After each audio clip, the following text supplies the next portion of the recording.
Good morning, everyone. This morning is the Charlotte 10 miler, and the weather looks pretty beautiful out. It's a little unseasonably warm for February 10th.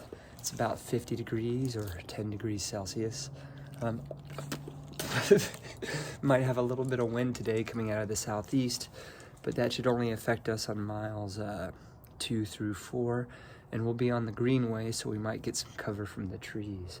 So it's good weather to run fast. As you can tell, I'm still kind of getting over losing my voice and fighting something off. So this isn't an A race, but we'll see what I can bring. And I feel like I'm in shape for maybe like a 62-minute 10 miler. All right, see you there. Okay, here's my flat lay for the Charlotte 10 miler. While it's not an A race this year, I am gonna run it hard because it's one of my favorite races that I usually run pretty hard. I'll be wearing a Reckless running singlet as always. They have kind of a Mardi Gras theme and colorway, so I figured this one would be good. Gooder Wrap G sunglasses. I will take one Martin gel. This is the 160 at the start after a warm-up. I'm going to do my warm-up in the New Balance Fresh Foam More V4. It's going to be unseasonably warm for early February, so I'm going to be wearing split shorts, the North Face PTN split shorts that you've seen me wear a lot in the past. As always, Injinji lightweight no-show toe socks, and I'm going to race it in the Nike Vaporfly 3 for no other reason than I haven't really raced a lot in the Vaporfly 3. I've taken it on a few workouts. I think I've done one 10-mile race last year, but yeah, I mean, I've talked about how there's a lot of other shoes that I think are more special, but the Vaporfly 3 is still inarguably a great racing shoe, so I'm going to put it on the road tomorrow.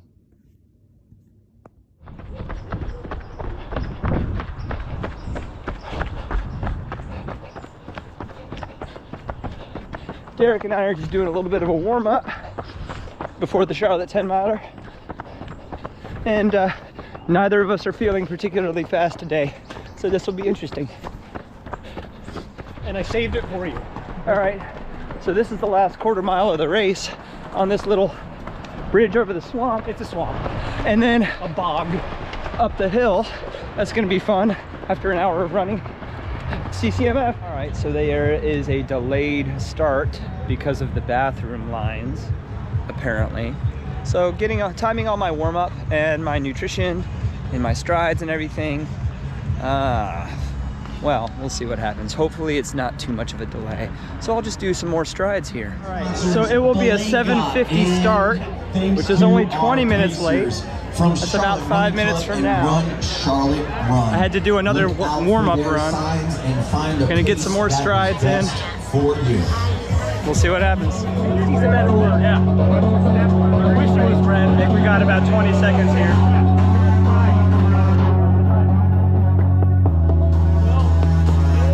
Here we go. 9, 8, 7, 6, 5, 4, 3, 2, 1.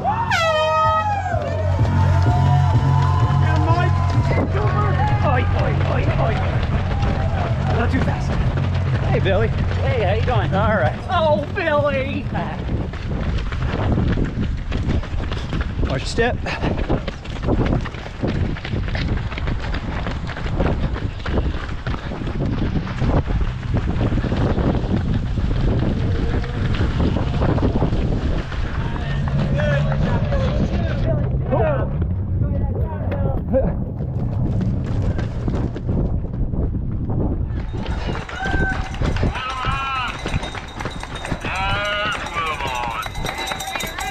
Nice kick.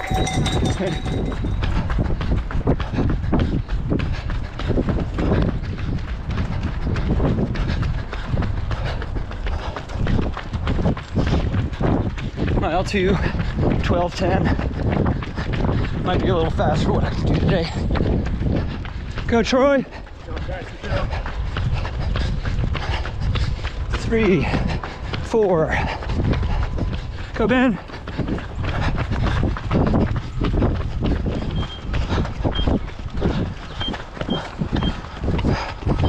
Bill? Hey, man. Team. Corbin, Dallas. Hey! Multi-pass. Mile 4 and about 24:34. That's a 61 low, 61 mid. Dan the man. 6 miles in about 36:50.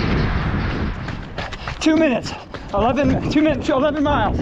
I meant to say 11 minutes, 2 miles. Shit. Go shoot.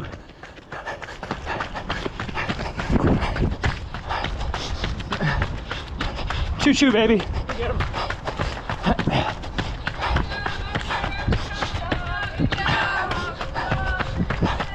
Thank you. Ooh, not feeling great. Go, Marcus.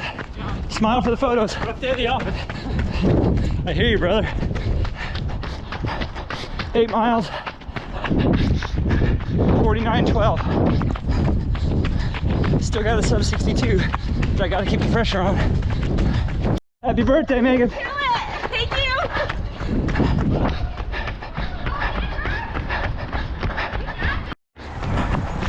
Great job! Last quarter mile. Ooh. Good job! Go! Woo! Good job!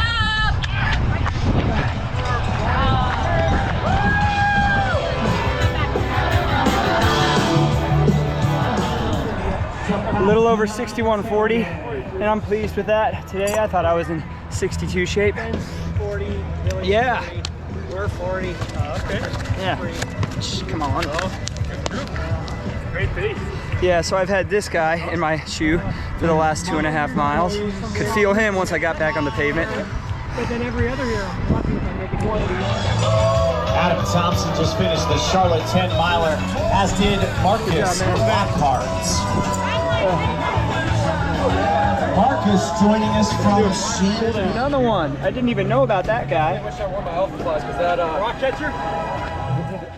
All right, race recap time. It's the afternoon now, and the rain looks like it's coming in, so I'm going to try and get this done on the back porch before I get rained on. So this shouldn't take too long because Charlotte 10 miler, no big surprises, no big fireworks. I kind of think that I, as well as some of the other people that I was down there with, got the outcome we were expecting. I said I was in shape for about a 62-minute 10 miler, and I came in with an official time of 61:45, about a 6:10 pace.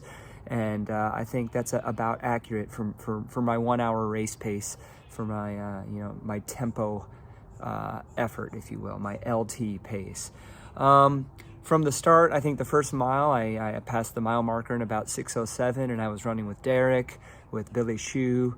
Ben wasn't too far ahead. There was still a good group of people. So that was a little bit fast, but I think not too much faster than first miles usually are. The second mile, just as fast. And then I knew that, I wasn't going to be able to do low sixes, like sub 6:05s, for the duration of the race. So I kind of intentionally backed off and wasn't concerned with staying on Derek's shoulder or on Billy's shoulder. I also knew Billy was going to negative split at the end because today was really just a glorified workout for him. So I kind of dipped off, and I spent a lot of the race in no man's land. Did pass a few other people after the first turnaround, but kind of maintained that same pace between 6:05 and 6:10 for most of the race. And it was great to have a couple of turnarounds. Usually I don't like turnarounds, but I do like seeing the field a couple of times and seeing a bunch of the friends that I had on the course, either showing support, like Dan, who had an aid station right behind his house, or seeing a bunch of the friends I had who were pacers or out doing their own race. That was fun. A few of them even got some good pictures. I think the thumbnail I'm using is one that a friend named Mark Janik took, and he runs destination marathons. So if you're ever looking for a good vacation to hit, one of the overseas marathon majors or some of the other popular marathons in the United States, check out Destination Marathons. Maybe I'll include a link in the description. Anyway, 6:08s, 6:10s kind of ended up being the story of the day. The last 2 miles I did fade a little bit, mainly because there were a couple of miles between mile 6 and mile 8 which were unpaved, and it wasn't like the soft silty dirt like at Triple Crown Road Race last year in February, nor was it really coarse. There were some coarse gravel pieces, but it was really kind of a fine gravel, almost cinder, unpaved path. It still did take up a little bit more, sap out a little bit more energy than the paved part though. And I did catch up a hitchhiker in my Vaporflies, which you saw, and I could tell it was there at around mile 7.5. Ran the last 2.5 miles with that thing there, just feeling it under my foot. But you know, that was really more in my head than anything. I think my last mile was the slowest, but if you recall, that last mile had a big hill in the last 200 to 300 meters, and there was also no one around me. Derek was ahead of me by about 25 seconds, and I think the next person behind me was close to a minute behind me. I knew I had sub 62 in the bank, so I was just finishing. Happy with that result. 14th overall with a stacked field. Unfortunately, maybe I'll see if I can throw up these standings here. 10, 11, 12, 13, and 14. All three of us were within a minute, within 59 seconds of each other, and we were all in the same age group.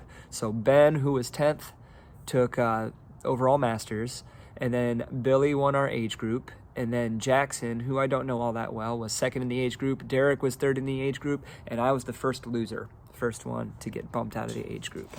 But yeah, so here's the little medal with the beads. It was a Mardi Gras theme. So that's why people on the course were wearing beads. That's why Dan had all the Mardi Gras colored stuff outside of his house. Yeah, fun race. I usually don't like the full greenway course. I liked a few years ago when it was a mixed road and greenway. I performed better on that, but my watch was bang on today. All the mile markers were bang on, and I think my GPS had 10.01 miles, and you can't really ask for better than that.